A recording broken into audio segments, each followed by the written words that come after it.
And welcome, folks, to the talk show, Let the Truth Be Told. I'm your host, Pastor David. And, folks, we got a great conversation that we're going to have. I got my full team in today, and we're going to discuss Black History Month and why it exists and how it came about. Because I think different, but my panel think different too. So if you ain't got nothing to do, call your friends and let them know. You're listening to Let the Truth Be Told Radio. I'm your host, Pastor David. Oh, come on in.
And welcome to the talk show, Let the Truth Be Told. I'm your host, Pastor David. And first, let me give all praises to Yahuwah and Yahusha. That's God, and that's the Christ who saved us. Folks, I want to thank you for tuning in, but also I want our viewers to go to our television station.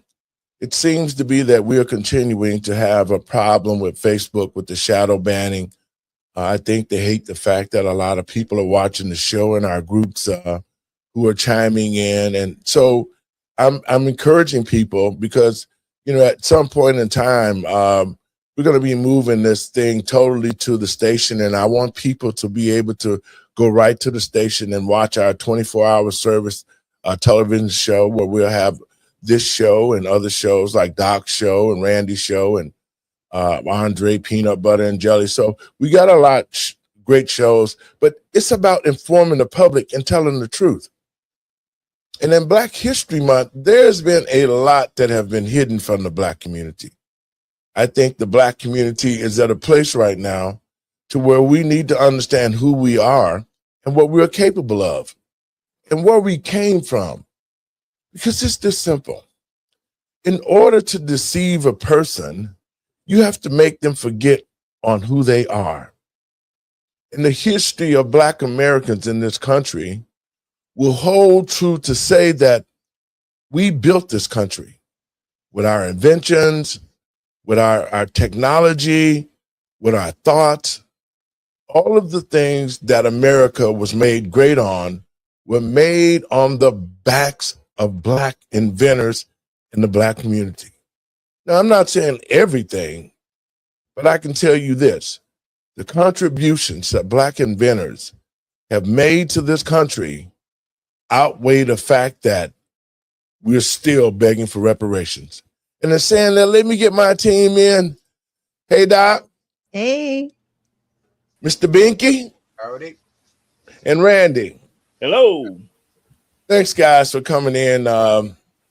We're celebrating. We just celebrated Dr. King's holiday, and, I don't know what we're celebrating about. Every day for me should be Dr. King's holiday. Just as Black History Month is, and I just have to tell you and be honest, here it is, and we got 12 months, right? Mm-hmm. Black people work hard to help build this country, and yet and still we getting shortchanged. They gave us the shortest month out of the 12.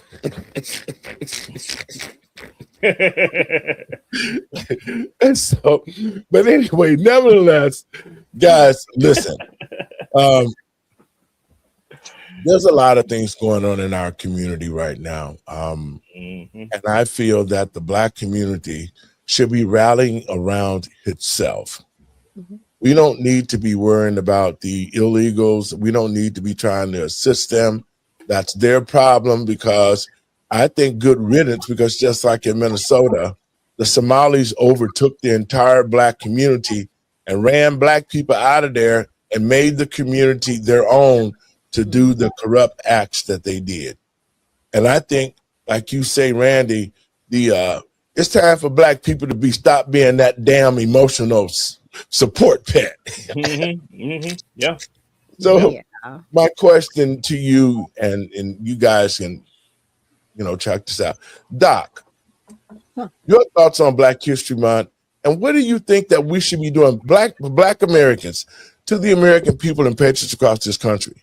If this country is ever going to come together, it needs to pay its debt to society to what it's supposed to be for Black people. Because our families were separated, torn from, sold here and there. I mean, the whole gamut that they're complaining about the migrants. Well, we're separating them from the families. Well, hell, they were separating Black men and women from their families, selling them to this plantation and that plantation, and yet we haven't been compensated. So that's my take on that. Doc, your thoughts on Black History Month? Well, the first question that needs to be asked is, why do we have a Civil Rights Act in a country where the First Amendment says that all men are created equal, right? Good If we're question. all created equal, why are we continually being in the struggle Olympics, right? Like who has had the worst struggle? Why are you coming up with things like COINTELPRO and saying they will never have another Black Jesus or leader? Right now, that's just direct harm from our federal government, in my opinion. Now people might get mad at me about civil rights. Like, what? You don't Tell the know? truth. We look. If all men are created equal, why do we have that? Why is it necessary? Right? When you really look at it, and if we're really going to talk about, Black History Month, is it nice to have a month of recognition? It's nice, but it's mediocrity. I mean, we celebrate pizza and donuts. I mean, you know what I'm saying? Literally, there's a pizza day and there's a donut day. There's a National Hot Dog Day. Right. There's a month for women, right? There's a month for Asian and Island Pacificers, but we also have a month for the Pride people. What Pride people? Some of the LGBTQ community. Yeah. WAIA. Right. I'm just saying. And so what this has, but again, what it has become is a slippery slope of keeping people divided, as opposed to actually working on being Americans. We've been working on dividing America more and more and more. Our reparations is actually built into the fabric of the federal government. We just don't know where to look for it. Now, we have an Office of Civil Rights. Have you heard about it? I didn't know it existed. Why? Yes. Because it's not a real office. It's actually a departmental position within different offices. And it's been there since 1964. Nobody knows about it, but they pay millions of dollars to keep the lights on. Why are those millions of dollars actually being used to directly help the people that have been harmed by the federal government? Right? Yes. I don't want to keep having this conversation. It's very hurtful, but a lot of the harm has come from the support of the federal government. Now, a lot of people go, well, I didn't mess with you. You didn't. But the federal government has done nothing but continue to harm Black American Negroes. It is what it is. But to that, you're hurting other people. What, Operation Hurricane? There was another thing that was done that involved Alex Jones and Roger Stone and all these other people, and even President Trump. Okay, was it ICE? It was something that was done. Arctic Frost, yes, Arctic Frost, which was very Arctic similar to COINTELPRO. So you used us to perfect harming other people in our country. What are we doing? So even without Black History Month, that does not mean I am not an American Negro. It does not stop me from being an American. It doesn't stop the show. It doesn't stop the recognition. It doesn't stop the history. If we focus more on making sure that we don't repeat the history and we learn the history, as harmful and hurtful as it is, we will be better as a country. Mr. Binky, you ain't going last today, Bink. Well, if we're going to have a Black History Month or a White History Month or an Asian History Month or whatever month they want to have, why don't we have a month where we tell the truth? If we're going to talk about history, we need to talk Come about on. all history. Yes. Now, how many here have heard the Bucks of America? Has anybody heard about them?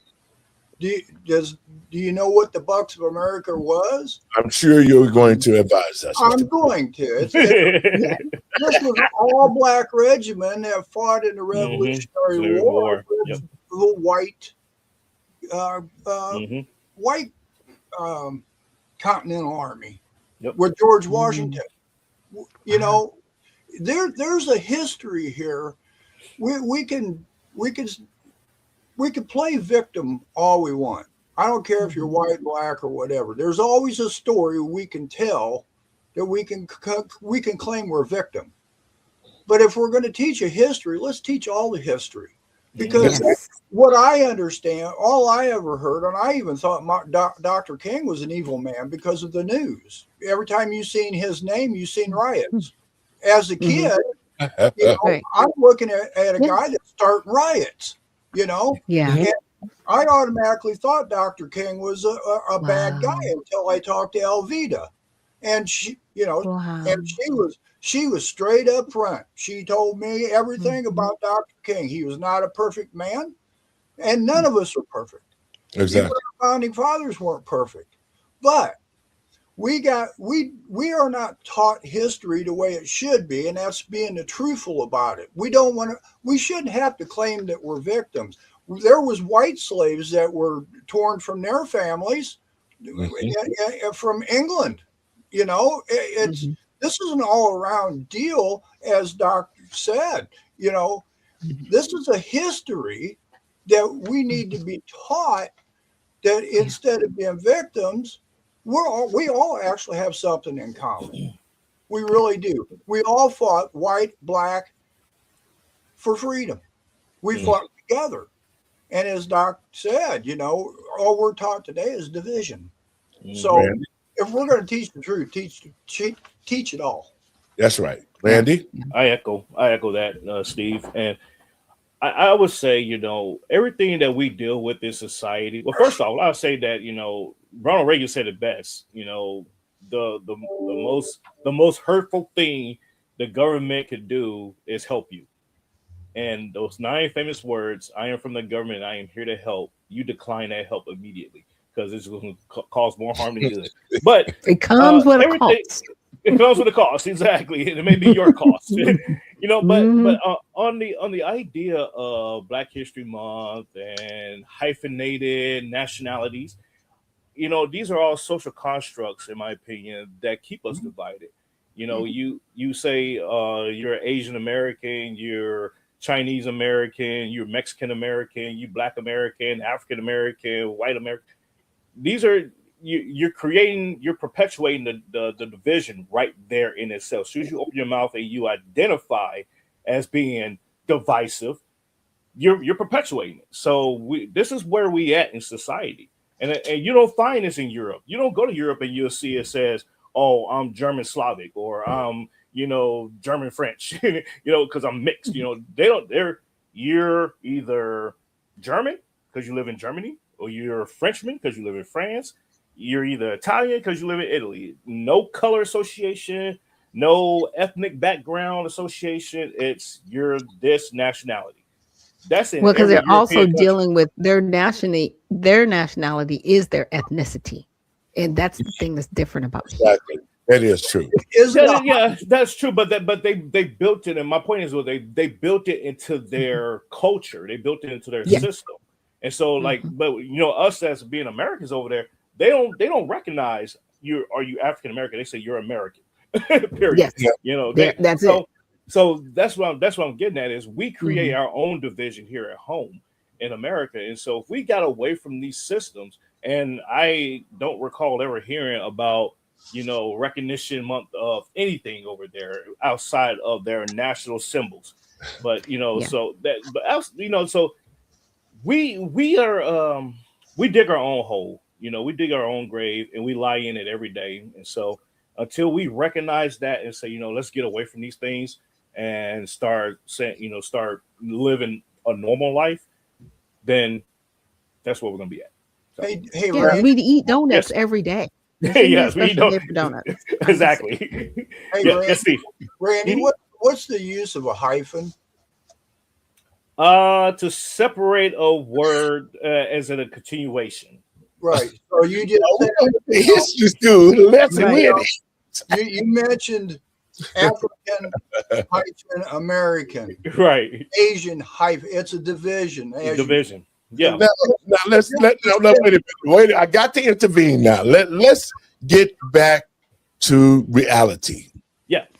Everything that we're saying is true, and I agree with that. But like I said, me and Binky is from a whole different era in time. Yeah. See, when we was coming up, and I just did the first chapter of the book, it's Off the Chain. When we was coming up, we was in two different places because I was the son of a sharecropper that worked on a plantation that picked and chopped cotton for $1 a day. See, my take on America is going to be different from y'all because y'all didn't see what I saw. Right. I We saw heard my about it. we lived it. I saw my parents work for $1 a day. I saw black people who came to this country and couldn't be black, but they had to assimilate to white society. Mm-hmm. See, I saw black men with nappy hair getting their hair pressed out and putting the gunk in their hair so that they could hair and lay down and set their hair up like white folks. Like You sound like Michelle now. no, I'm Look, my telling grandfather invented that stuff. It was called conch. And Right, my right. grandfather actually know, invented it. So when I hear these things, because see, we was just when I was born in 57, it was just the notch just up above slavery. Okay. Mm. So what I saw and how we was raised, see, when I was coming up, black people had their own.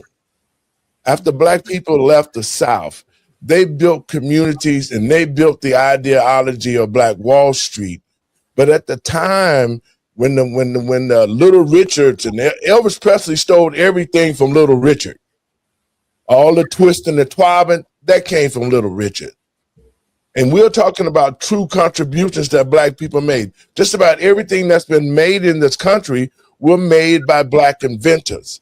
We learned that early because we went after the knowledge, because when you can trick a people or you beat a people down so much that they don't even research to find out what they have contributed to this country, then you make them, and you make the type of people that we seeing in today. We got bullshit black people in politician political places, not really doing nothing for the black community. So my perspective of America, from what I've seen in the families that was torn apart. I've seen a black man hanging from a tree called strained fruit. So my perspective is, I saw the slavery. I saw the lying and cheating my father out of money when he get to go get his bill because he couldn't read and write. He told me to read the invoice, and the man tried to cheat my daddy out of $100. We needed that money. So you working for $1 a day and you still taking money from black people. So what I saw was the horrendous part of America. And our people suffered like hell had they not had the wherewithal. See, black people, they don't want you to know the history that I lived in while we got here with Dr. King. Black people was all over the South being taken advantage, hung like it was a daily thing. Where you think the word picnic came from? Pick a nigga and we all get together and we watch him hang from a rope.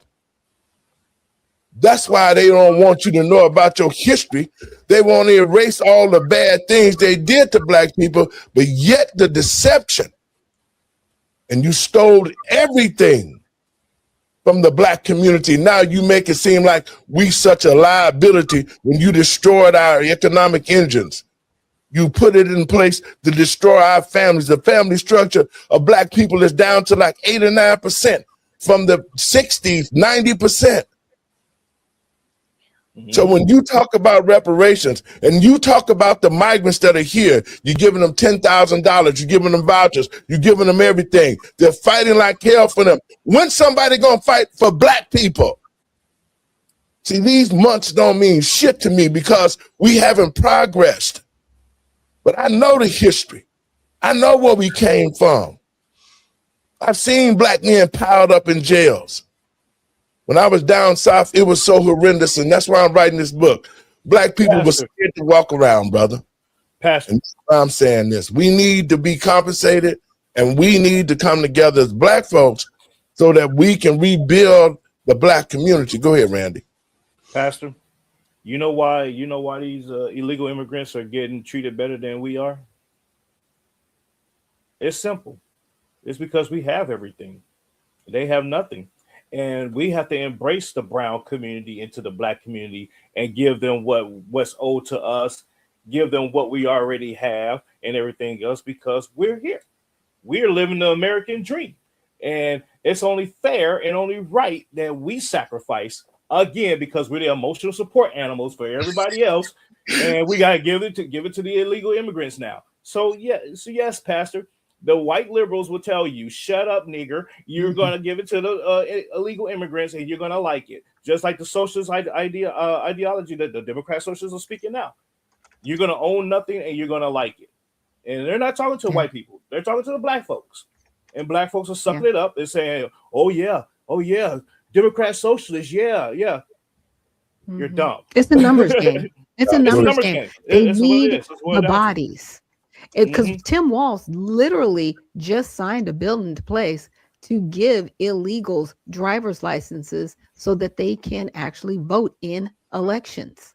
Yeah, already here. That's illegal. He cannot circumvent immigration law, but he's found a way to do it at the state level. He needs to be in prison. Like, I don't know what we're waiting on. Pick him up. DOJ, hello. Like, you need to stop this person. Because now he's emboldening other states to do it. So even if they put the SAVE Act in place, as long as people have an ID now to vote, because they have these ITIN numbers that act as social security numbers, and some of them have social security numbers illegally. Now they all have IDs. Now they can all vote. Yep. So what are we doing? What are we doing? Republican Party, I'm just saying, you've got the majority in all three levers. Get the job done before November. I'm just saying they've got to nuke this. But you know what, guys, just like the Biden administration did, and they need to get the job done. But you know, guys, the reason why I'm saying what I'm saying is because our problem is leadership. See, when we overcame. When that's the point I'm going to make. Because when Dr. King was hollering about we should overcome, and we should have been overcame years and years ago, but because of the bad leadership, and this is what I'm telling the black community, we're not going to get out of this mess with the current day leadership that we have of these house Negroes, the Boule crowd that's in these positions, and they're not giving a damn about black people. So white, let me finish, and then I'm gonna get you on it. So white America now can sit back and say, hey, wait a minute, it ain't us no more. Y'all got people in the Congress, y'all got them representatives, you got them here, you don't have a black president, and if the black people ain't gonna do nothing for you, why should we, Mr. Binky? Why are we blaming leadership? It's our fault. We're putting these people in office, and that's because we're not educated to understand what they're supposed to be doing, what this country was made of. We've got majority of black people believe that they were nothing, nobodies, they were slaves, they were dirt. That's what's been pounded in the heads. As it was said, that they're giving licenses to illegals so they can vote and stuff. They can't do that, but they're doing it because we let them do it. So I'm not going to blame the leadership. I'm going to blame us. And we used to have PTA meetings where parents and teachers got together, and the parent says, this is how it's going to be. Yeah. Now it's the teachers telling us that we're Right. going on strike if we don't get our way. If we Bye. don't get more money, if we don't get better retirement, if we don't do it the way we want to, we're going to shut you all down. So we're going to teach you stupidity. We're going to keep you uneducated. We're going to keep you dumbed down. Yeah. Samuel Adams warned us about that. No people will tamely surrender their liberties, but ignorance. You don't worry about foreign countries. You don't worry about foreign. It's the people right here. So I don't want to. I'm not criticizing you, Dave, but no, not at all, man. This is what this is about. No, Respect. but it's honest, because literally the people of Minnesota, they should be shutting this down. Okay, It should be. Your governor is doing something completely illegal, and every single representative in their House and Senate should be coming after him. And if they're not, then the people of that state need to rise up, because there are Republicans there. There's one little blue dot that rules the whole state. Are you kidding me right now? Yeah. Stop that. Here's the thing. Get him in there and get him out. They're up there complaining. Okay, right now they're complaining that 80% of that state is red. They're Republicans. And then, as Doctor said, there's a couple of little blue dots there. Those blue dots are the majority of the population. And where's all these Somalis at? In the majority of the population. Yep. So when you go to a federal election, I want you to think about this. It says in the 12th Amendment that our electors will cast their vote for the president and vice president who they want, who they choose. Well, when you go and you have a presidential election, who wins the Electoral College? The one who wins the popular vote. That ain't how an Electoral College goes. So out of the 10 districts up in Minnesota, 3 districts might have blue. The other 7 have red because of the popular, the majority votes on the 2 or 3 counties that are blue take away the votes from everybody else. Exactly. That's not how an electoral college works. 48 out of 50 states award their electoral colleges that way. It's nonsense. Yeah, absolutely right. Go ahead, Randy. No, I was agreeing with Steve. He's absolutely right. But you know, to Steve's point, he's absolutely right. It is our fault. It's the American people fault that, you know, the regular citizenry, not the ones that's in office or in elected position or to an appointed office or appointed position. It is the everyday citizen who is scrolling their phone, you know, walking down the street or clicking that, you know, remote control. It is their fault. It is your fault, America. It is your fault that we're screwed up. And you don't know anything. You don't want to know anything. You're like, oh, I'm just going to stay in my little bubble. I'm going to stay in my little silo and not worry about it. And it's all going to work itself out. Yeah, it's going to work itself out to the point where you're saying, hey, I got this property tax bill and I can't afford my home anymore. You're too late. You should have been in a fight when they was talking about raising your property taxes. You should have been in a fight when that commissioner's court was saying, hey, we're going to redistrict your neighborhood and make it a majority Somali and cut out the black folks and the white folks. You should have been in that fight then. Don't cry about it after the fact and say, what will I do? You better go figure it out because you're too late. So you're absolutely right, Steve. It is our fault. And we deserve everything that we get. And every time you vote, you deserve what you vote for. Let me say this too, and I'm going to play this clip. The reason why I say the bad leadership is because the masses of people depend on the people that they choose to go into office to do the correct thing by them. See, that's the deception part that's killing us, because when we sit back and we know that we can go, and like we have been doing, there's been an uprising in Chicago with us been converging on the city council and making all this noise. But even though we've done it, the leadership that we've already elected ignore us and still do what they want to do. So at some point, there has to be a removal or a revelation that we get people that's in office that are going to do the job that they signed on for. You know, That's why I'm saying the leadership itself has to be changed. And black people, we need to understand that we got a bunch of Negroes that's in office today that only care about themselves, just like Tiffany was saying. Tiffany Henyard, who is a Democrat who ran the city of Dalton in the ground, been spilling the beans talking about them and saying, yeah, we were taught as Democrats not to give a crap about the people, but lie to them and keep stealing the money to make ourselves richer. Randy, go ahead. I was just say back in the 1800s and the early 1900s. That's the game. It is. The Democrats, when the Republicans started moving into the South, this is during not reparations, during what's it called? Reconstruction. During Reconstruction, you know, when Republicans were moving into the South and saying, "Hey, we're going to help these black people get into offices and everything else," those Democrats, they came together. They said, you know what? The hell with this. We finna kick them out of office, and we're gonna take over. Yes. We don't see that today. You know, we just sit back and say, "Oh, well, you know, okay, they're corrupt. Okay, whatever. You know, we'll try. You're forgetting that the Confederate Army.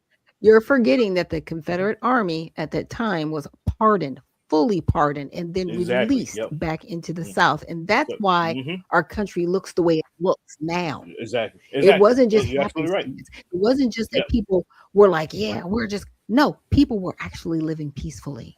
People were actually getting along. Even the people that had slaves before, they were like, well, the law is the law. You're free now. We have to move on. They were good. The Confederate Army has changed the face of this country. And we have to admit that wrong. You know what I'm saying? And do the right thing. My point is, you're absolutely right, Dr. Shack. My point is, you know, we as a citizenry, we need to start walking up into these offices and removing them from power. The ones that's jacked up. And just say you're dismissed. Have a good day. Get out. And they be like, oh, I'm elected. Not anymore. Not today. You ain't. Goodbye. Hey, you come here. Can you do this job? You go ahead and take over. We're gonna give you a trial period until the next election. And hey, if that happens throughout America, America will be America again. Yes. After the Civil War in the early 1870s, down in North Carolina, 3/4 of the Congress down there was black. They called them radicals of North Carolina. Yeah. During that time is when the KKK started getting popular. They had 37 lynchings down there. 9 of them lynchings were white people because the white people were standing side to side with the black people down there. So, I mean, this is the part of history that if we can't teach this part to let people know all this nonsense about dividing and all this stuff, it needs to stop. We need to understand. At the same time, in this history, we also know that in the Reconstruction period, blacks had their own government called the Continental Congress. They had their own president as well. So our children need to know that George Washington was the first president. George Washington was the first white president after they tried to dissolve the Continental Congress, which they did dissolve it. And then they had black people to build, guess what? The White House. So even though you say, so you say it's not about division, it's about the truth. That's what it is. And to show the power, the different from the Continental Congress, they say, guess what? Now we done dissolve y'all. Y'all gonna have to build us a big old White House. So how is that being that equal? Because now you destroyed what I had, but now you're gonna make me build you something that's what's lasting to our society today. Let's play this clip and check this out, guys.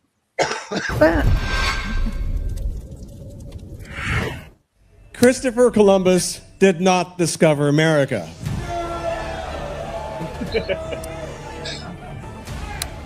Exactly. I mean, never mind the question of like how you can discover a place where the inhabitants are watching you arrive from the shore. They weren't wearing pants. Is that what somebody said? I like that. Blacks as we know them are as old as time. and their existence in the civilized world could be traced down to the very early centuries, even before the coming of Christ.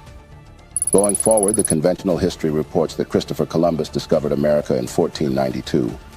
And the same history also says that the first black people to arrive America were enslaved Africans brought by Portuguese and Spanish traders in the early 16th century through the transatlantic slave trade. Well, none of these claims are true. We've been fooled all these while, as always has been the case.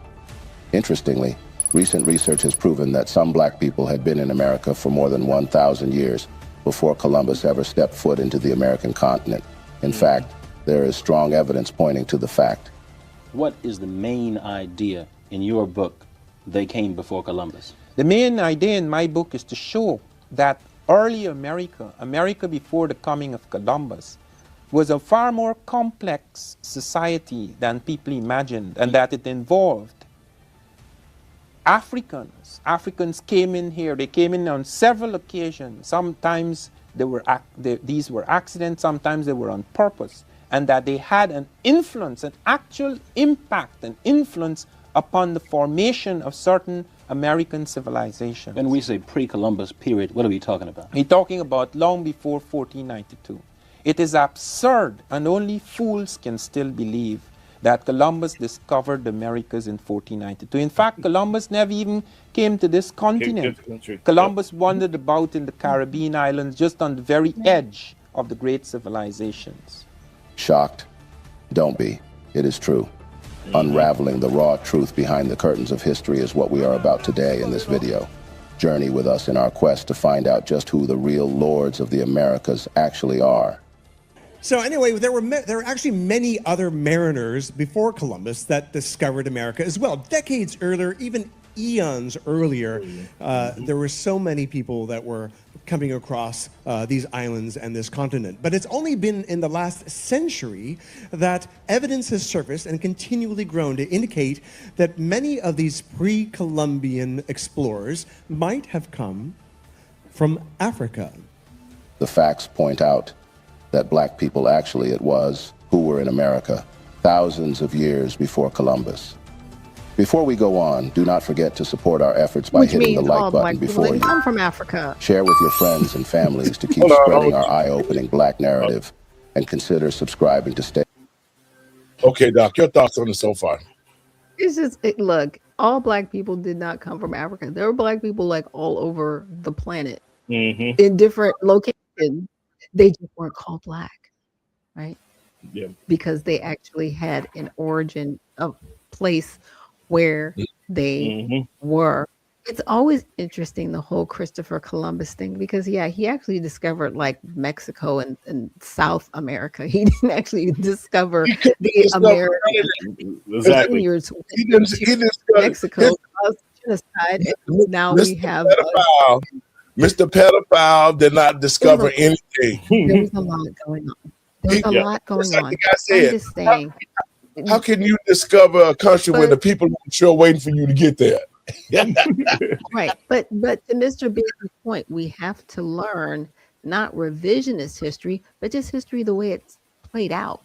Right. Yeah. It's not always pretty what history looks like, but the truth is much better than a lie, because then you'll actually be able to go, there's an aha moment. Let's not repeat that. So we end up in a better place, because right now the new Confederate Army, in my opinion, is this whole LGBTQ movement and this progressive liberalism that we have now. I love that. Okay, Army. They are calculated. They are now in fact our children. Okay, that whole walkout thing that happened this past weekend, that was coordinated warlike effort, and we need to shut it down. Absolutely. I got a question. Where did the people watching Christopher Columbus land? Where did they come from? Do some research, people watching him. They was already. I mean, native. The American Indian was native to the land of America. Where did they come from? Right. They came from other. They were already here. Here. Well, no, because before the continents were separated with the landmass, the mass was already together. You got to remember that, because the waters separated after they were seeded. Okay, so Right. the land masses were already together. So when waters receded, people were still in different locations geographically. Nobody Pangea. migrated anywhere. They just were where they were. Well, Yeah. they've come with the bloodlines and stuff like that. That most everybody that was here, as far as the Indians and stuff like that, came from Europe and Asia. Yeah. You know, so you know this argument. I guess it's an ownership argument. You know, Christopher Columbus discovered America. No, he discovered North America, but he was the first one to proclaim it. He found this. You know, he was the first white man to get on the shore and claim it for the white community. That's what. No. I'm just saying this is just another divisional point, an argument that that's really goes no place. I mean, what's the difference? The thing of it is, I understand what you're saying, Binky, and believe me, totally. But this history need to be taught to our children so that they can understand, just like you said, they need to understand where they came from. They need to understand how we got here. And they need to know the truth. They need to know that Columbus didn't discover America. Right, that's what I'm saying. It's just an argument. It's just another argument to start. But no, it's not an argument to start, but these are facts that we need to know, that our children need to know, because both of y'all say the same thing. Both of y'all say the same thing. What I'm saying is, when you steal a person's identity, I'm coming from the deception part.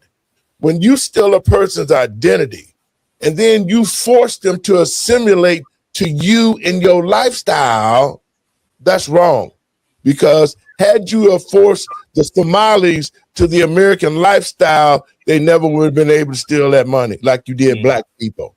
See, everywhere we went, we couldn't be who we are. We had to assimilate to the culture of where we was at. And black people that was here brought to the United States, before they could even get recognition, they had to get their hair just like white folks. They had to wear the same kind of clothes. They had to talk like white folks. They had to do all of that just to try to fit in to get progress. And that was wrong. So whatever you say about the division, it's not a division. It's just the truth. And the truth need to be told. And our children need to know where they came from. And Columbus didn't discover America. Let me ask you real that, quick. No, go ahead, Randy. Go ahead. I was just gonna say to Dr. Shack's point about the continental divides. Think about Pangea. That's what it was called. It was the continent of Pangea, the Pangean continent. Magellan, shortly after, a couple hundred years, but shortly after the continent split, Magellan went out there. That's where you get the compass and all that stuff.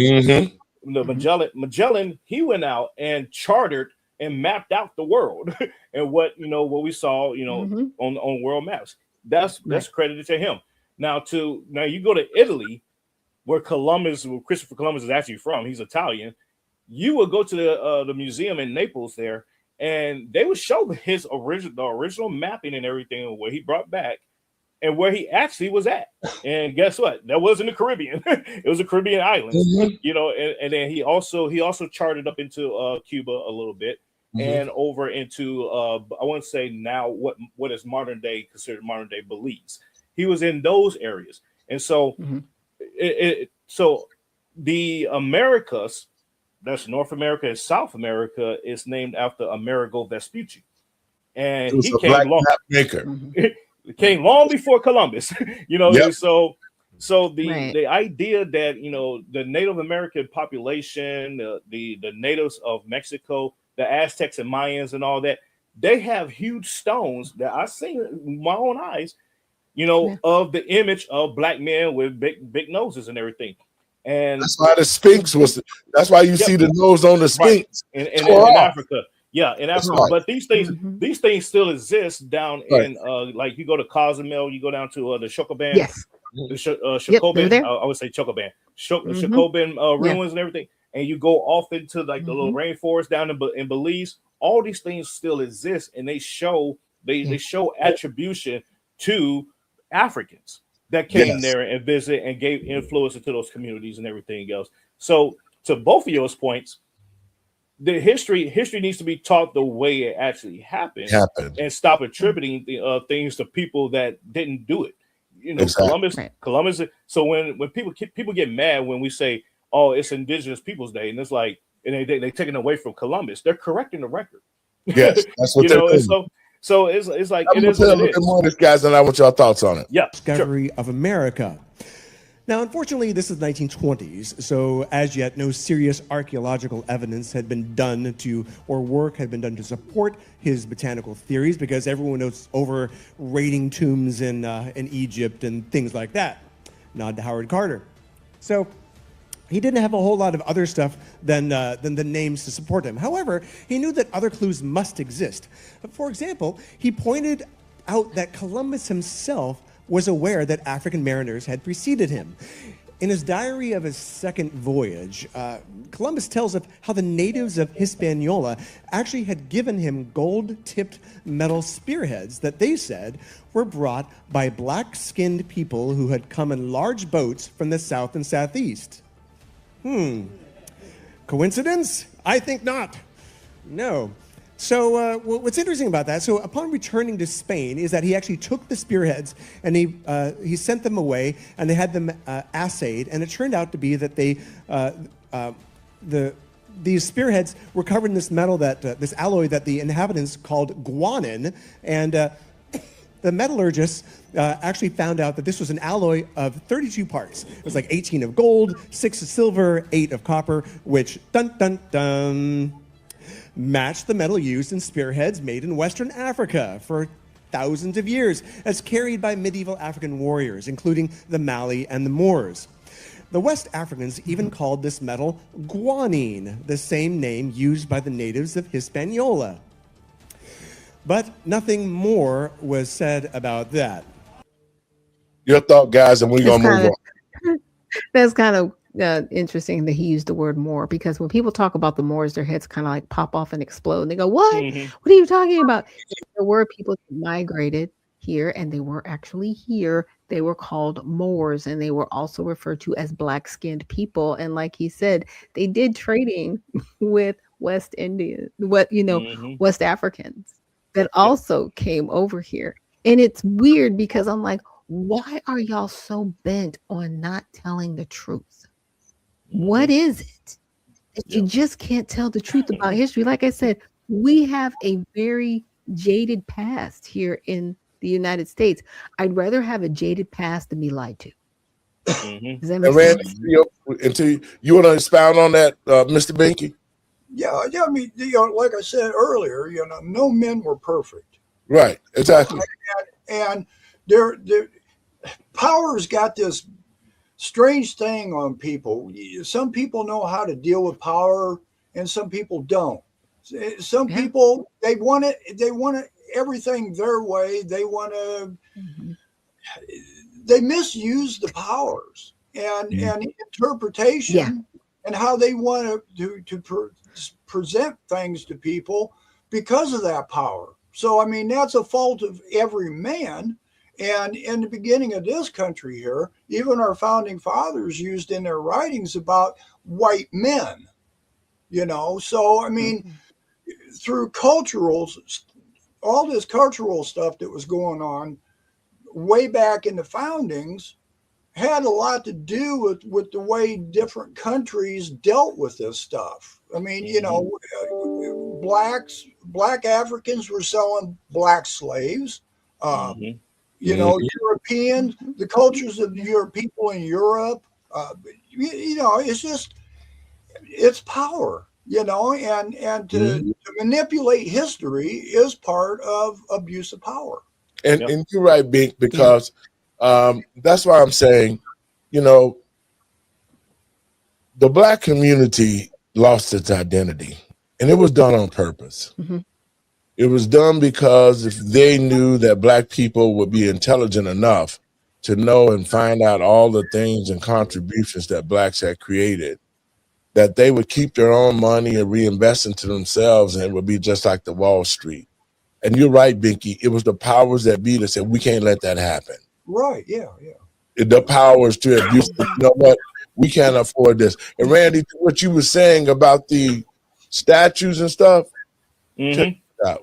Like Vasco Núñez de Balboa, a Spanish explorer who was best known for crossing the Isthmus of Panama to the Pacific Ocean in 1513, also reported sighting black people off Panama. There were dark-skinned people in the Caribbean long before the Atlantic slave trade and long before the arrival of Columbus. But there are some historians that say Columbus was misinterpreted. He simply said there were people that painted their skins black, which might suggest that Native Americans were the ones with the painted faces he was referencing. One of the first documented instances of Africans sailing and settling in the Americas were black Egyptians, led by King Ramses III during the 19th dynasty in 1870-12-92 BC. Hold up, guys. King Ramses III. That looked like a black man, didn't it? Yeah, Ramses. All the Ramses were black. But I wanted to touch on something real quick. The idea, to Steve's point, power corrupts, but absolute power absolutely corrupts. And so, the idea that anybody who has any kind of power, the power comes from the people, and the people gives that person that power. So when a person becomes corrupt, it is the responsibility and the power of the people to remove that person from said power. So we that falls on I guess you could say blank minds, deaf ears, blind eyes. People don't think about that in that construct. But to another point about our founding fathers is that Alexander Hamilton was not entirely white himself. He was actually born and raised in the Caribbeans, and he migrated up to to New York and assimilated into culture and everything else. And he even said they assumed I'm a white man. so right, he was passing. Yeah, that means he was passing. He was passing white. Exactly. Yes. And you look at his you see his paintings and everything. You see the crinkles and stuff in his hair and everything else. So it's not it shouldn't be a surprise to the American people that the American society, as it was in its infancy, consisted of blacks, Indians, Asians. It was all kinds of people from all over the world that constructed the United States to what it is that we know today. Think about Sacagawea. She helped Kit Carson and Kit Carson, not Kit Carson, John Smith and them navigate the West. And then you had another Indian woman come along and help settle the West later on when they did the Louisiana Purchase. So there's so many things that we ignore or we forget about in our history, and it's just crazy to me when I talk to people out and about. They don't know about it. They don't know. It's just like, where the hell have you been? That's the point I'm making. None of our founding fathers were even Americans. Exactly. Yeah. Great point, Steve. Yeah. They were all from other countries, and they brought. And this is what's so ironic about this country, and why we should respect our founding fathers. It's because they came from all different countries, and they knew from their countries the bad parts they wanted to eliminate and better put together the good parts. Yes. Yep, because they all was criminals. They all came from somewhere else. This is the statue, Randy. This is what you're talking about. The first civilizations that come to mind are the Incas, Aztecs, and the Maya. The Mayas. However, during the early 1940s, archaeologists uncovered a civilization known as the Olmecs of 1200 BCE, which predated any other advanced civilization in the Americas. The Olmec civilization was one of the most well-known examples of early African presence in America. Like yours. The civilization, which was of African origin and dominated by Africans, was the first significant civilization in Mesoamerica and considered the mother culture of Mexico by many historians. Exactly. This civilization existed between 1200 to 400 BCE in the areas that are known today as the states of Veracruz and Tabasco. One of the main things this civilization is known for is the gigantic stone head carving of their leaders. The carvings clearly depict African faces. This civilization was also responsible for introducing written language, arts, and mathematics to Mesoamerica civilization. The first of these gigantic stone heads were discovered by explorer Jose Melgar in Veracruz in 1862. He wrote, "What astonished me was the Ethiopic type which it represents. I reflected that there had undoubtedly been blacks in this country." At this point, the Olmec people were known for their advanced agricultural practices, monumental stone sculptures, and complex social structures. Many historians and archaeologists believe that the Olmec civilization was influenced by African cultures, as evidenced by the similarities in their art and religious practices. Enormous Olmec head statues with African facial characteristics found throughout Central and South America support that Africans had settled in America long before its apparent discovery. Ranging up to 11.15 feet in height and weighing 30 to 40 tons, these statues generally depict helmeted black men with large eyes, broad, fleshy noses, and full lips. An ancient African historian, Professor Van. Now, that's what I'm talking about. I just want to put the facts out there. A lot of people, you want to go there, just look it up, Columbus journey, and you'll get all the facts. My job is to make sure that we put the facts out there. And I can see how the history has been slighted. That was being taught when I went to school. Columbus discovered America and everything was done by whites and all this and that. That wasn't true. And that's why I'm doing this. It's Black History Month. And our children need to know their history. Now, moving right along, guys. we beat that horse to hell. We beat that horse. Very spirited discussion. So it was great. So when it comes to America and it comes to the Black community, I think that in order for us to move forward, Black people need to know not only who they are, but we need to separate ourselves and rebuild our own communities. I just think that that's going to happen because as long as we allow ourselves and our dollars to be taken by other people who come into our community and they inhabit it, just like what Columbus did to America, we've seen the Jewish people do, we've seen the Oriental people do it, we've seen the Arab people do it, and now we're seeing the migrants coming into our community, overtaking it and pushing us back, even though we helped build the country. Your thoughts on that, Randy, while I cue this up? You know, I always say, when it comes to illegal migration and the migrant crisis that we were facing in this country, and people say, well, matter of fact, Billie Eilish, you queued it right up. Billie Eilish said that we're on stolen land. First off, she's partially correct. You know, every I guess you could say every tribe in the world of some sorts, you know, they fought over land. And so the land has been stolen and passed on, you know, over eons, right? Yes. And so, but there's also been treaties. There's also been negotiations. There's also been concessions made. And so for the United States, we have purchased, we have negotiated, we have the trades and everything else to acquire the land that we have. Okay, so wait. Okay, so go ahead. I'm gonna digress for now. I just wanted to slip this in there. When you said there has been purchases and there has been treaties, right? So let's take it to the next step. Okay, so when they tricked the Indians out of their land by giving them to sign a treaty that they thought that it was going to bring peace, but instead it was deception. And when they signed the treaties, they signed the land over to the homesteaders who came. So that was deception. Okay, you talking about things that have been stolen. Well, Black people was brought over, they was forced to do the work. So our heritage was stolen because, as you can see, that we were the first people on this earth, really.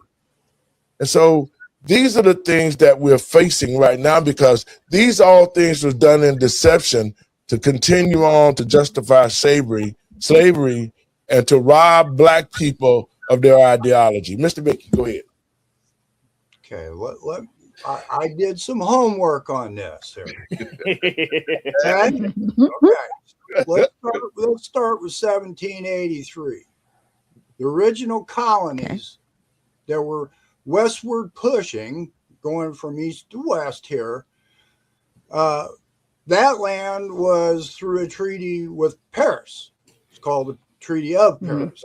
Treaty of Paris. 1803 comes the Louisiana Purchase. That was purchased from France. Okay? Florida was 1819. 1845 was a Texas annexation. Our war with Mexico and stuff, all this stuff was traded out and stuff. Now, I will go back, as you brought up about the Indians. We made deals with Indians too. And our government, not the people, our government has failed to keep up with some of those deals. And I'm saying, as an American, as a people here, if there was a treaty, that treaty still should be honored, period. Unless rescinded by Congress. Or that Indian reservation has the opportunity or option to say, okay, this is our new agreement now. Okay, that's the way I look at it. But to Billie Eilash's to her statement about stolen land, it's not stolen. Well, I could see where she would say it was stolen because of the fact of the deception. Because she's trying to make a name for herself. Right, but at the same time, think about this now. When the Indians, when the Pilgrims found out about this land, they went and got droves and droves of other Europeans to come and help take the land. They actually invaded the land and took it because they brought the smallpox. They brought all sorts of diseases to try to kill them off, and they couldn't because they continued to fight back. So what other way, Randy? How was California, and I'm gonna validate Steve's point here. How was California particularly settled or acquired? It was done through a treaty through several tribes of Native Americans, and they actually agreed with the United States to give up California and part of Mexico before Mexico was before the battle, the war 1812 with Santa Anna, and it split off, became Texas. So California particularly is actually the exception to the idea of, invalid treaties and the gold rush. And that's when Kit Carson and company, they discovered the gold. They came back and let Andrew Jackson them know. And they was like, oh shit, what? We got gold out there? What? And so that's when they bone then they said we got to trick them out of this shit. Now also it was already in our possession. It was already in our possession at that point. Before the gold was discovered, it was already in our possession as a territory, as the California territory. The California and Baja California is actually Mexico, but that whole landscape was already part of the United States. It was just a territory at the time. Right. So the gold wasn't discovered until 1849. What was we got to put the San Francisco 49ers. What were black people when those deals were made? They was out there. They was actually out there with them. There were black people there. They weren't slaves. They were free men. They weren't slaves either. A lot of them were not slaves. They were free men because this was we're not slaves. What's the point that I'm making is and to the American people and patriots across this country, I want you to think about this. How did we get here? How did black people get to the place where we are over 95% in the jails, our cities are ghettos filled with crime, that the economics are not there, our children are uneducated? How the hell did we get here? Think about that. Following the wrong people. Think about that while I cue this up, guys, on contributions that blacks have made to this country. Welcome to the part 1 of our series on the 100 black inventions that changed the world. For too long, the media has ignored the achievements of black inventors, making it seem like they weren't as smart or talented. In school, we learn about things like the light bulb, electricity, and other important discoveries from inventors like Thomas Edison, Nikola Tesla, Albert Einstein, and Benjamin Franklin. But we don't hear about the incredible inventions made by black inventors. It's time to change that. Today we embark on a journey to unearth a legacy that has long been ignored, a series that unveils the untold stories of 100 black inventions that changed the world.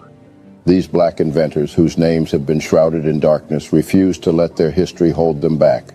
Their intelligence and resilience propelled them forward, defying the barriers of slavery, discrimination, and racism.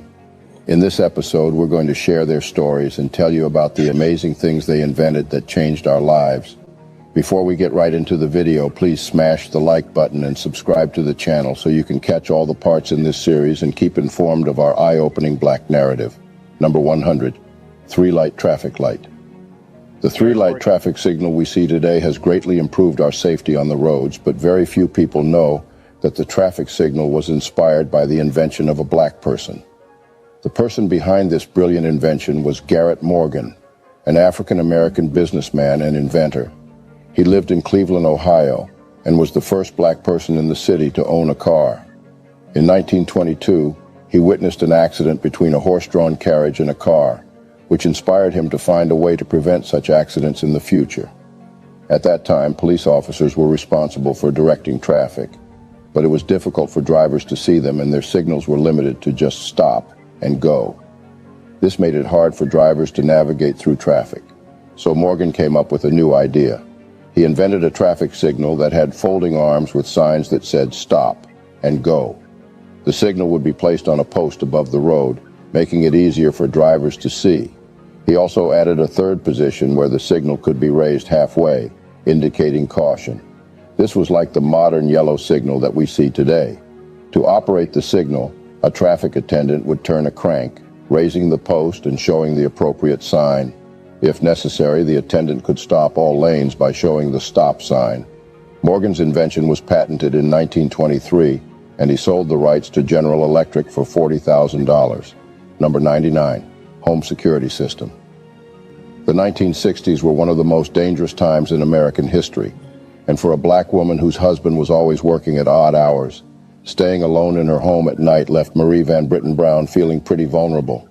Unfortunately, their neighborhood had a high crime rate, and Marie was concerned about the slow response time of the police. In response to this, Marie came up with the first home security system when she was 40 years old. Initially, their invention consisted of 4 small windows, a movable camera, TV screens, and microphones. The cameras could move from one window to another. These cameras were connected to TV screens inside Marie's home. By using the TV screens, Marie could see who was at her door without actually having to be there physically or open the door. The microphones were also important as they allowed Marie to communicate with the person outside without having to face them directly or open the door. Marie Van Britten Brown's invention of the home security system has had a significant impact on the security systems we have today. Her innovative idea paved the way for further developments and improvements in security systems that are still used today. Number 98. Your thought, Randy, on those two? That's so You cool. know, yeah, I don't know if y'all heard me scream out Garrett Morgan when they said Yeah. something like, because I did a school project and I had to it was for Black History Month. I was like, I think 12 years old, and we had to pick a Black history person and recreate or try to recreate their invention. So I had chose Garrett Morgan and tried to recreate the stop sign. So that's why it just stuck to me. It was a little nostalgic moment there. But the whole security system and everything, and in the traffic light, a lot of people don't know these things. They just assume that they just appeared out of thin air, out of some magical laboratory. And it's the same with our cell phones. Our cell phones was invented by a black person. Black person, exactly. Yeah. So there's a lot of things that we have that we take for granted that were invented by black people. Garrett, what's the name? Not Garrett Morgan. Lewis Latimer, the filament for the light bulb. Exactly. These little things. Thomas Edison is credited for inventing the light bulb itself. He invented the filament. He created the casing for the light bulb, but Lewis Latimer created the filament that actually gave the light bulb the light. So there's those little things that we. The black Thomas Edison. Yeah, exactly. He was called that, and so we take a lot of things for granted in America and not attributing these things to people that deserve that credit. Phyllis Wheatley was the first African American poet. And, in the and then United States during slavery. During slavery, at the height of the American Revolution, she wrote the what you call it, a eulogy for Crispus Attucks and others, at the Boston Massacre. A lot of people don't know these things. And she was acknowledged by George Washington too. Yes, she was. Yep. And that's my point, guys. And y'all making my point valid is that our children need to know this stuff. Mm-hmm. It's like you went on a quest to find it, Randy. They weren't teaching it at the school. Like I went on a quest to find out about the Danish, the slaves, and how we got here, and we were descendants of kings and all of this. You hear the sketching of that from our children. Well, we're descendants of kings and queens, but you don't have the knowledge and you ain't acting like Nan. You understand what I'm saying? Exactly. So I think it's a disservice. And that's why I say the Black community needs to pull its 10 strings together and start teaching our children this type of history. Then they will have something to hang on to in Black History Month. Your thoughts about that, Doc? Yeah, I mean, Garrett Morris, it was cool because I actually found him as a footnote in my English book when I was in the 10th grade. And I was so fascinated. I remember asking my teacher, I was like, why don't we ever spend time on people like this that actually invented something that we use today? And they couldn't answer me. Because, see, the educational system is not set up to educate. It is set up to truly indoctrinate. And we are seeing it, and it has carried itself out.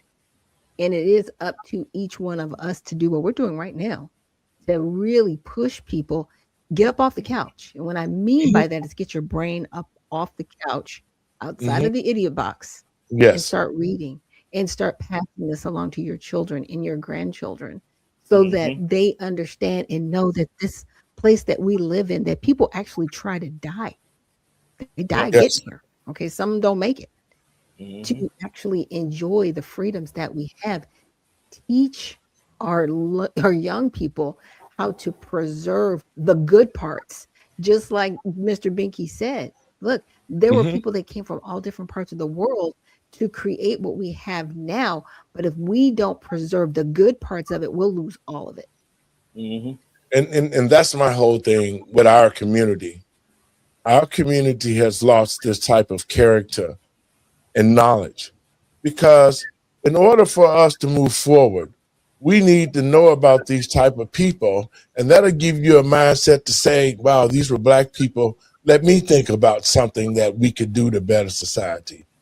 Our children have been robbed of all of this education because it's the deception. It's the fact that we want to deceive them. We don't want their children to be like these Black inventors. And that's why when they invent something, they pay them off and they assume the rights to it and make it seem like they did it themselves. It's the marketing that I'm talking about. But at the same time, it's the fact that our communities right now, guys, are desolate. And I'm serious. The fact that our children are not creating families, the fact that they don't know no history, the fact that they don't even know how to create economic development, the fact that they don't understand politics. The facts are the facts. Yeah. And that's why we are in this condition. So that's why I'm saying, America needs to pay its debt to the Black community. And I'm not talking to continue to put those other Blacks in there to do your bidding. I'm talking about having a Black nation that can be self-sufficient and teach our children about their history of what they've done, where they came from, what the future can be, and how to use your head to advance us as a people. That's what I'm talking about. And that's why I'm showing this. And to our people who watch this show, you can see the deception and you can see how much contributions the Black community has put together to help America great. I'm going to play this by President Trump. Americans built this nation. You built this nation. You're just starting to get real credit for that. Okay, I don't know if you know that. You're just starting to you built the nation. We all built it, but you were such a massive part of it. Bigger than you were given credit for. Does that make sense? Right? Black Americans involuntarily generated over $200 trillion to the American economy, along with building almost every sector of American society. Black Americans deserve the credit that we've never received, and it's quite ironic how Trump, of all people, spoke the truth. Your thoughts on that, Doc? Yeah, but they want to call him racist all day long. He's a racist. You know what? He is an idealist and he is a realist, and people don't like it. Okay. Is he perfect? Absolutely not. But he's going to call a spade when he sees what's real. Yes. And that's what I have to have respect about him for. And it's weird because you say that to a melanated human being right now, and they like their heads explode. I'm like, calm down. Why are you so emotional? This is the business transaction. Politics is business. Okay. The Rockefellers and the Rothschilds don't make a thing, but they're billionaires, trillionaires. Yeah. They have enough money that they will never be broke. Okay. They own nothing and have everything because they use politics to get themselves positioned. Okay. All of this is about business. So we need to really, as a people, stop being emotional. And I mean everybody. Look, this is beyond melanated folks. This is beyond Black America. Stop being so emotional. This is a business transaction. The seat is what is important, not the person in it. Person in it changes every 4 years. Can't stay there any longer. He's not running in 2028. I need you to calm down. I need you to calm down. Bank you up. Well, it's like Doc said earlier, you know, history is very important. The most important part of history is not repeating it. And when we take our history, and it's like she just said, was to give credit to the people that actually did something. You know, that right there is going to help the Black community, in my opinion. On the fact is that instead of them being talked to as like they've been knocked down since they've been here, start using history as a tool to start putting pride back into the Black community. Exactly. And if we can just start using history to show that it wasn't division between white, Black then, it should not be division between white, Black now. So, I mean, history is a double-edged sword. It's like Doc said, you know, there's bad parts of history. You got to suck it up. You're going to have to live with that. But it's the good parts of the history that's going to make that bad part a little bit easier to take. And once you learn that you've been lied to and manipulated for so long about stuff, it should make a big difference in society. We've all learned from our history, from our founding fathers. If people read their writings, that's the most important part. These guys wrote letters back and forth to each other when they were creating this country. There was a big argument. The Constitutional Convention was nothing but chaos. There was arguing, but in the end, people came together and says, okay, I'm going to give a little, you give a little. We do the best for everybody by doing it this way. And we can't keep a country if we keep dividing it. You can't bring the Somalis in and have them set up their own kind of culture, their religions or their way of law and stuff like that. Yes. And you bring multi-cultures in here, it starts eating away at the very fabric of what our founding fathers tried to teach us, tried to give us. And then now you look at New York, for example. Randy? On history, Black history, although not American history per se, but this is he was a contributing factor. This is General. No. This is General Toussaint Louverture. He was a Haitian general and governor of Saint Dominique. He was a contributing factor to the American Revolution with George Washington, and his statue sits, I want to say, on the east wing of the White House, on the outside of where the statues are at. And during the riots, just last year or the year before, it was some protest. Excuse me, not riot, protest. There were white liberals out there vandalizing his statue. So they don't know history. Yeah, they don't know history. So I just want to point that out. That we have black figures that throughout our history, that contributed significantly to our culture, to our American culture, and everything else. And to that point, the fact that we don't know our history, well, actually to Steve's point, that is the way to uplift the black community and make them have a redirection of how they see things. It's like you came from this line of people. Yes. Why are you acting like this? Why are you being degenerate? Well, they tried that. See, here's the problem. Exactly. They tried that, and they've done it in a way that was depraving to other cultures. That's the problem, because they had the 1619 Project, and then they had that whole what is it called, CTA or whatever the acronym CRT. was. Yeah, CRT. I try to forget it. CRT, right? Yeah. But they did it in a way that demonized other people. Don't do that. Just teach history the way it is. Exactly. Haitian history. I agree with Let's 100%. just learn what happened. What's the history of Haiti? Let's just learn about it. What happened? Trail of Tears. Let's just learn about it. But learn about it the way it happened. Stop demonizing other people for what happened, and just what happened. Yes. Oh, that happened. Oh, that was bad. Let's not do that again. Right? Exactly. We don't look at history like that. Exactly. And we should be looking at it like that, because in order for us to be good Americans, we need to know the history of this country truly, especially Black Americans. We need to know who we are. We need to know our contributions, because none of this is being taught into the schools.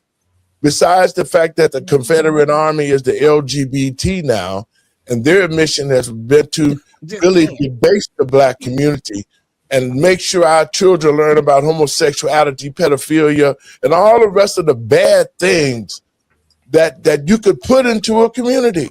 There's nothing positive in the Black community that our children would have the pride that I had, that you had, Doc, the pride that Binky had in his community. That's what made us America. Our individual accomplishments that we brought together as a country and made the country great. That's the point that I'm making. And that's why I'm saying America has failed the Black community, because instead of keeping it at that level to where Blacks and whites could rise together, it was done in a different way, that white communities continue to grow, Black communities continue to digress, and then it got to the place where we had to have Black leadership like Dr. King and Malcolm and all the other great leaders who came just to fight for equality here in America. So that's the point that I'm making. We have to get it at the root.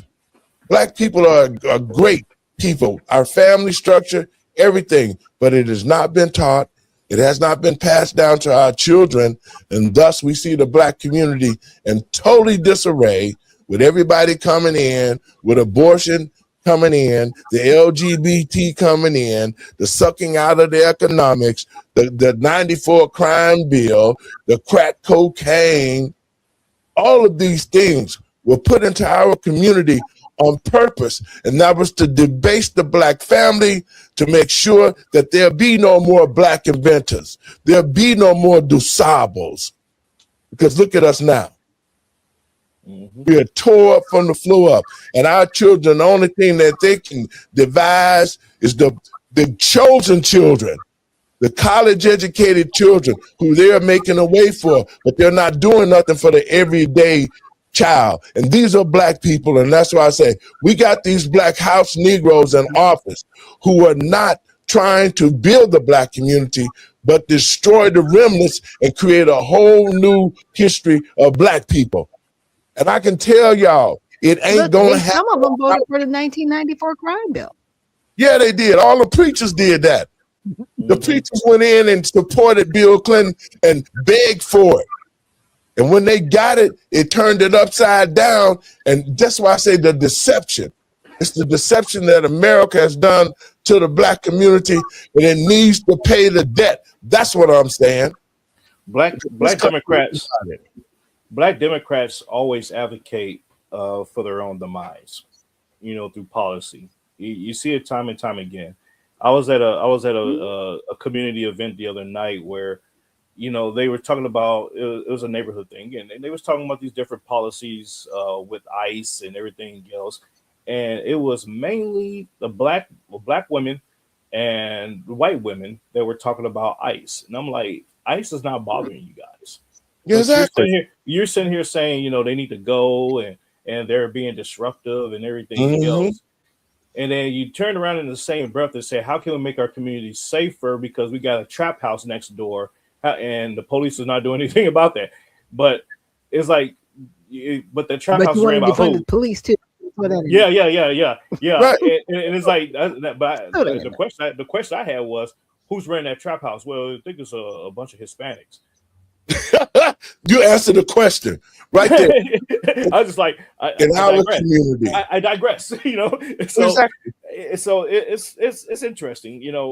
We are in strange times, but times are not strange because there's no such thing as time. So the American people and patriots across this country, let me say this: to Black Americans, we can see that. Let's put the blame where it's at. Yeah, we blame ourselves for not standing up and fighting like hell to stop all the changes that we saw with the LGBT, the lying and the stealing. We never, ever really revolted. Black people lost their power when they refused to stand up again and storm the White House like Martin Luther King did. Millions of blacks came in conjunction with whites that helped and said, you know what? We are all Americans. They stood with Black Americans and they marched on Washington and they made a difference. What happened to that kind of mindset for Black people? See, that's the point. That's why they had to rob us of the history. They don't want to know about King. They don't, the Democratic Party and Black people, y'all need y'all heads snapped off if you continue to vote for the Democrats, because they've been against us from day one. When they separated the Continental Congress, when they separated the Districrats from the abolitionists, they created the Ku Klux Klan. They've destroyed everything. Let's bring it to the House, okay? They created Black Lives Matter. They created Antifa. They created the LGBT to attack the Black community. And Black people, now that we got these House Negroes in there, they're destroying us completely. I'm going to play this tape, guys, and we're going to get out of here. Just tell me your thoughts on this. Back. We need to fight for DEI and fight for this and fight for that. Now, you say what you want to say about it, but, hey, man, our problems are really more foundational than that. So you ain't no need to get out there fighting all that stuff whenever your main problem is that you can't even get along with the people in your house. Your misery ain't that you come on, somebody. They didn't get that. Let me just take a minute and just say this. Something happened in the late 60s whenever Monahan report came out and said the Black family was in trouble. 25% of our babies were being born out of wedlock. When the report came out, it says we need national action to save the Black family. When Monahan gave the report to Johnson, Johnson made a statement. The civil rights organizations pushed back and called Monahan racist and said the Black family is peripheral. They said the real problem, they said what you're doing is you're blaming the victim. The real problem is racism. So from that point, an activism started, but it was a different kind of activism. We had an activism that started right after we were freed as slaves. Men drove and went and walked miles and miles to find their wives and their children that they had been separated from. That was activism. And then, praise God, they went to work. That was activism. They raised their own food. They raised their own pigs, cows, and fed their families. They started their own schools and educated their children. And then before long, they were building their own businesses, their own hospitals. Y'all don't hear me. Amen. Their own schools. That was the activism that said don't give me nothing, just get out of my way. And I'll do it. And our children were educated in segregated schools, and they were safe there. Y'all don't hear me. Because they had dedicated teachers who understood that what I put in these children is going to lift up our race, even in a racist society. That was activism, strengthening the family. But we left off the family and went to marching and fighting the government and fighting the different aspects of society. And then we forgot the family, and guess what happened? We went from 25% of our babies being fatherless to 72%, while we are electing black officials sell us out and tell us to kill our babies and tell us we can cut off our little boys' thing. Y'all don't hear me. I don't need that activism. You know, one of the great. All right, guys. That's what I'm talking about. My goodness. My goodness. Send me that clip, Pastor. I'm gonna put that on repeat cycle on my Facebook Now, page. everything that I've been saying, everything that I have been talking about during this whole entire conversation, he put it all in a nutshell, didn't he? He did. He brought it right home to us. He brought it back right home to us, and that's why I say, until the black community get rid of the fake leadership and put people in that's going to do right by black people, we're going to stay in this mess and stuff. Doc, your last words. We got to get out of here, sweet. Yeah, thank you so much for that clip, and thank you everybody for watching. Well, it's proving that activism can be hurtful, right? And it can damage you, because if you're not advocating, there's a difference.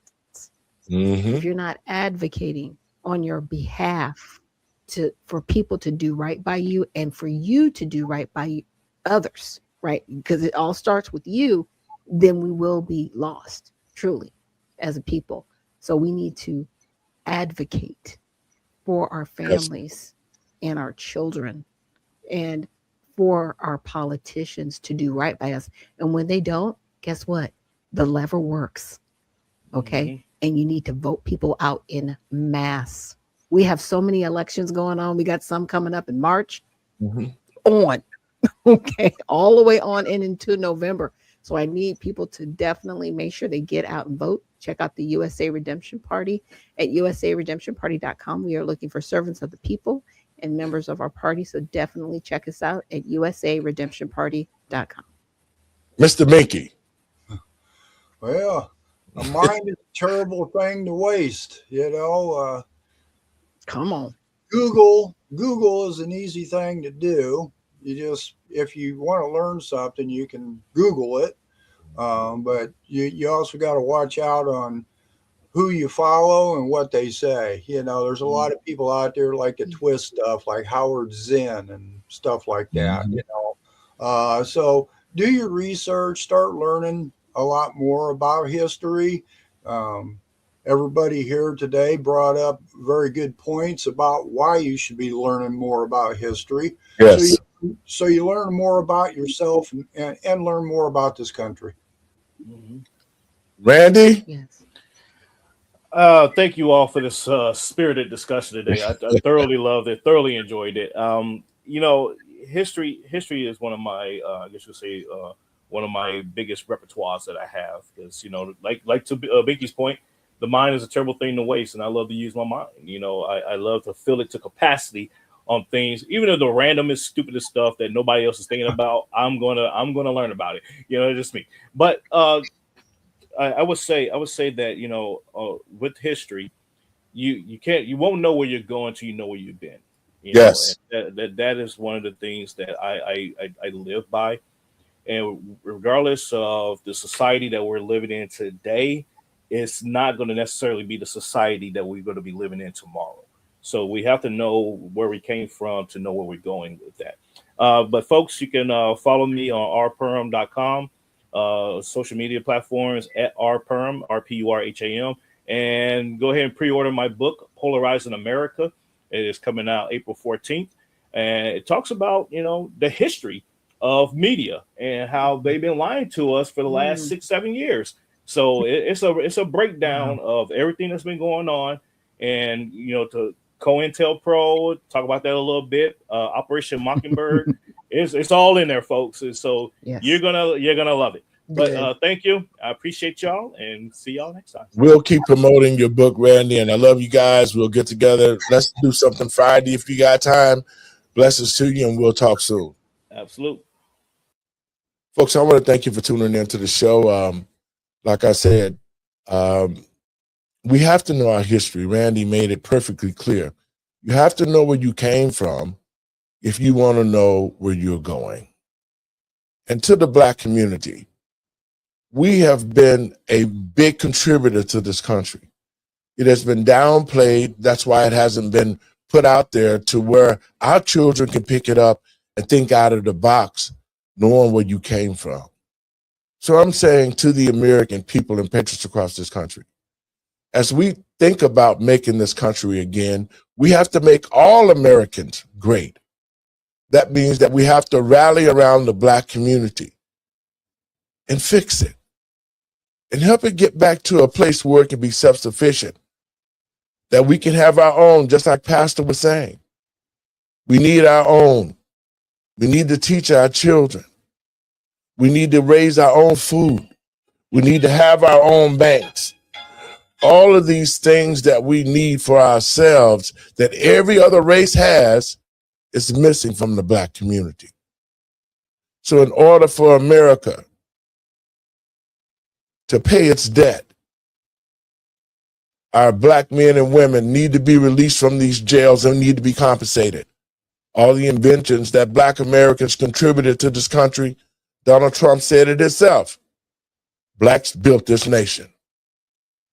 So to the American people and patriots across this country, and to Black America, it's time for us to clean our own house. It's time for us to remove all the sellouts who want to castrate your kids, who want to keep the prison doors full of Black men and women, who drain the economics out of the Black community, who made Black people hate other Black people. Just like the land was stolen from the Indians, the deception, the lies. But in order for America to be great again, we have to let the truth be told for our children and for the future of this country to make it great. God bless you guys. We'll be seeing you on